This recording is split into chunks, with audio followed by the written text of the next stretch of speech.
Hey everyone, Tin Man here, and before we get into today's video, I want to tell you all about an awesome opportunity for North American Dota Underlords players. The ESL Mobile Open Season 4 tournament, presented by AT&T, is expanding into Dota Underlords and is the sponsor of today's video.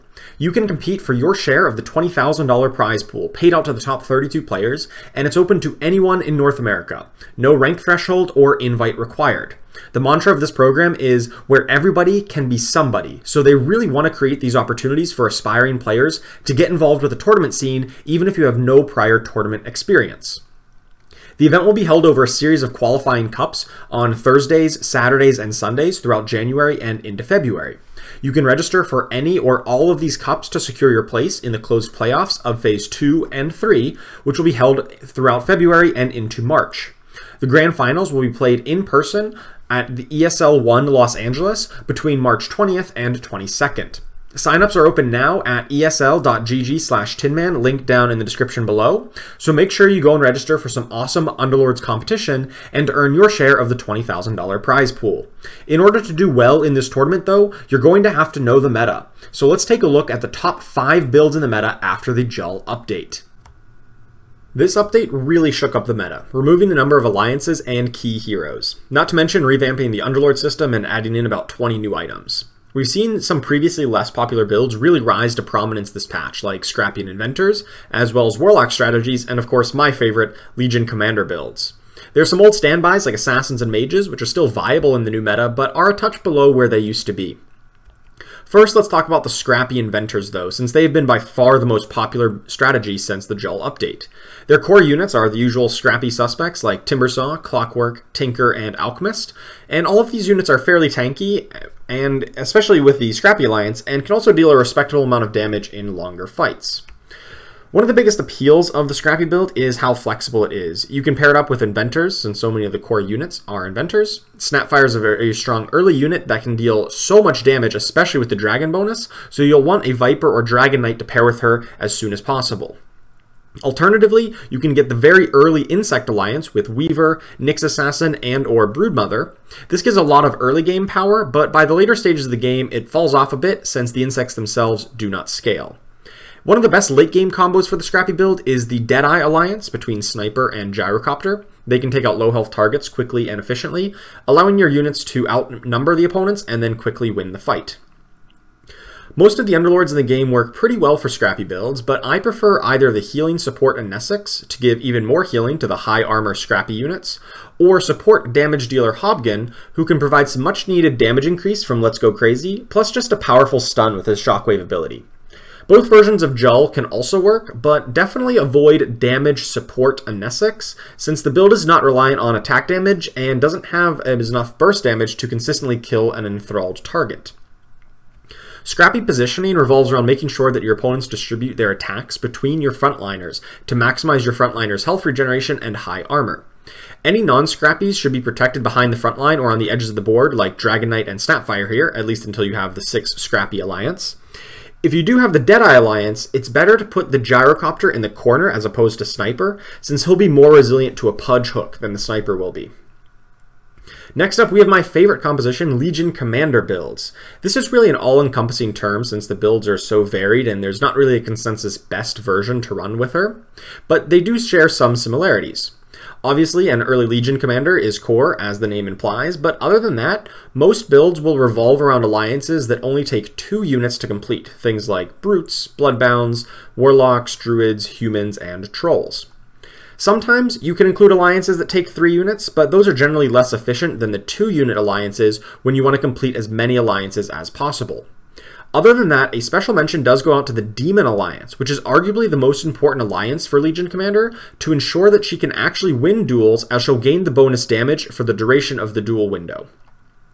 I won't go through all of the possible builds as that would take an entire video on its own here, but here are some of the most commonly played units in Legion Commander builds since they all have alliances that are easy to complete with just 2 units or have 3 separate alliances like Ogre Magi, meaning that you can complete even more to buff the Legion Commander.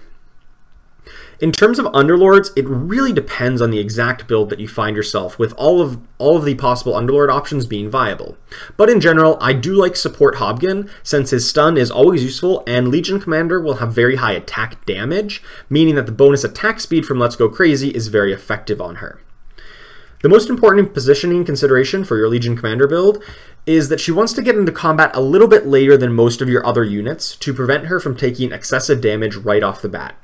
It's also important to make sure that she duels later into the fight as opposed to right away, especially in the early game where her damage output is not going to be enough to burst the high health targets and then no one will actually win the duel. Generally, you want to position her off to the side and often a few rows back, as shown here.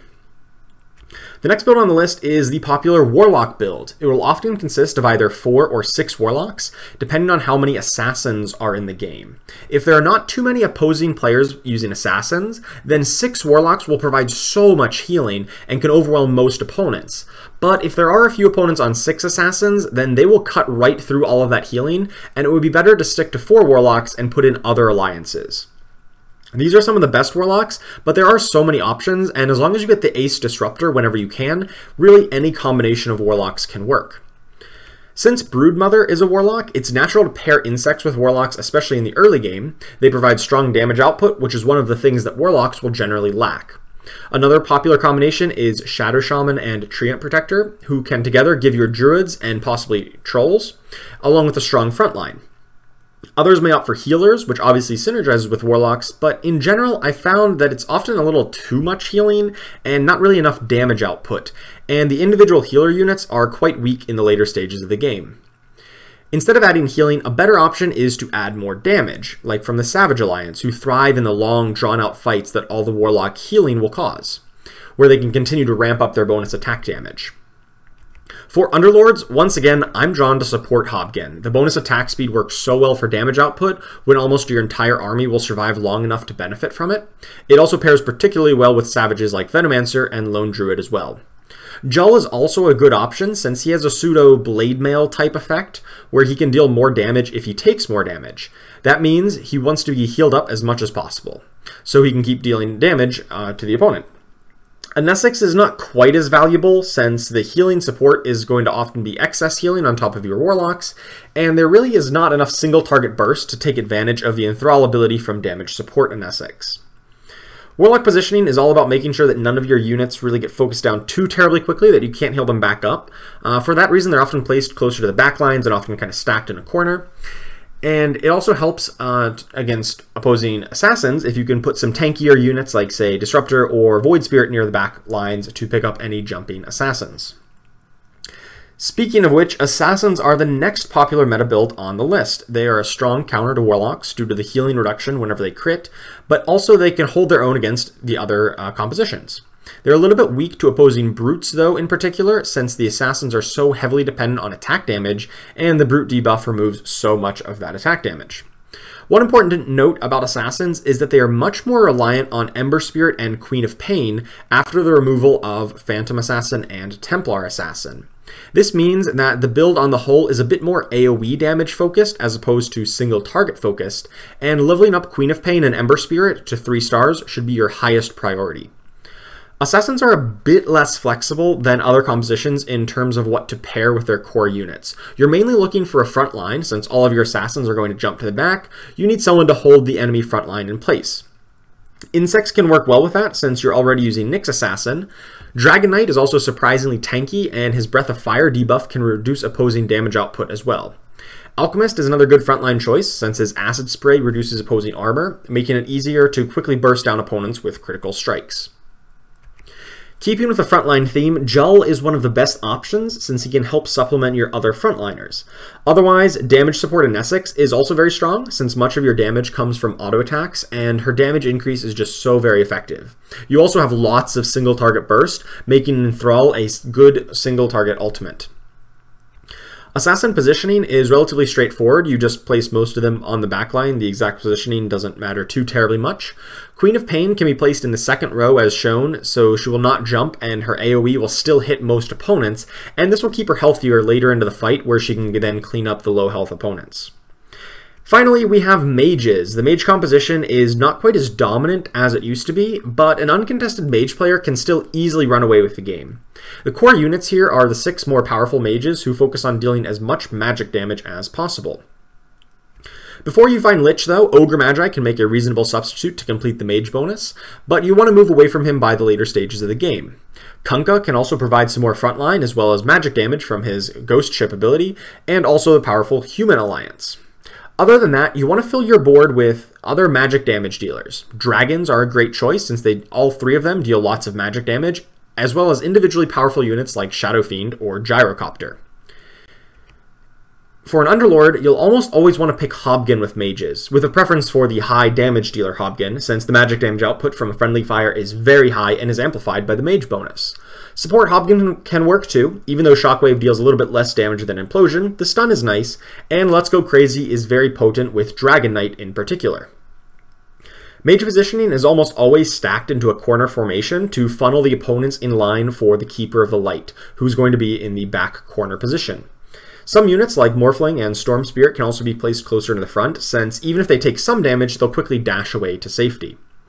So that wraps up some of the best builds right now in Dota Underlords. Don't forget to register for the ESL Mobile Open at esl.gg/tinman, as well as like and subscribe to my channel. You can also check me out over on Twitch at twitch.tv/tinman354, where I stream Underlords almost every day. Thank you so much for watching, and I will see you next time.